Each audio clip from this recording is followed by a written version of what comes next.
Ito yung bagong brand ng koi food na ipapakain natin sa ating mga alagang koi. Pero ang tanong, effective kaya?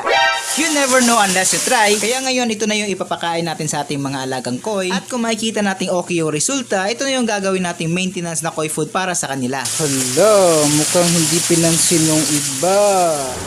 Yo, what's up guys? Another day, another fish video na naman po tayo. At sa video na to, tara samahan nyo ko dahil pinadahan tayo ni Haruto Koi Food Philippines ng kanilang koi food. Itatry natin to at pag nagustuhan natin at satisfied tayo sa result, ito na yung ipapakain natin as maintenance ng mga alaga nating koi at gagamitin natin pang groom sa kanila. Kaya kung ano pa yung mga meron sa koi food na to, unpack tayo, tara.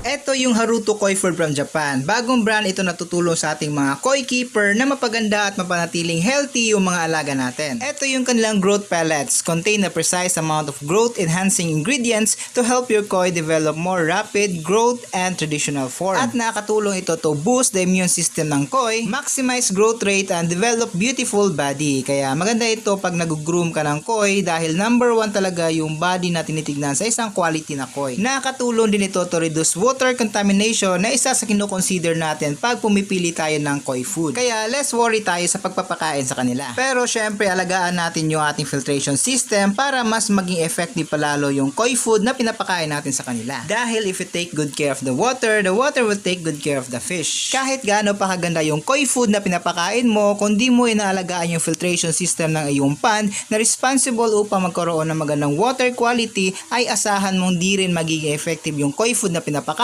mo at pwede pa silang magkasakit. Nakalagay dito sa packaging nila na itong product na to does not contain antibiotics and bad substances and it is manufactured from high quality imported raw materials, kaya ini-ensure nila na safe talaga itong ipakain sa mga mahal nyong alaga. Kaya kung gusto mo din itong subukan, mag-PM ka na sa page ng Haruto Koi Food or just contact Sir Eugene Andales, distributor of Haruto Koi Food Philippines, at kung may mga katanungan ka pa about sa Haruto Koi Food, sasagutin yan lahat ni Sir Eugene, kaya ano pang hinihintay mo, PM ka na sa page ng Haruto Koi Food bago ka pa maubusan ng supply. Limited pa kasi yung stock nila ngayon para sabay natin masubukan at makapag-share tayo na experience at result ng koi food na to na makakatulong sa iba pa nating kahabi. So yun, tara samahan nyo kung mag-unpack at pakainin natin yung mga koi.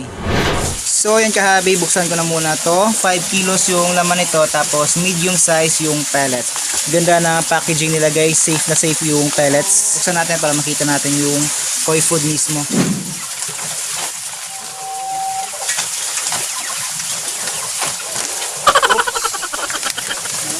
Ito yung laman niya guys, vacuum sealed para talagang walang moisture na makapasok. Safe na safe yung pellets.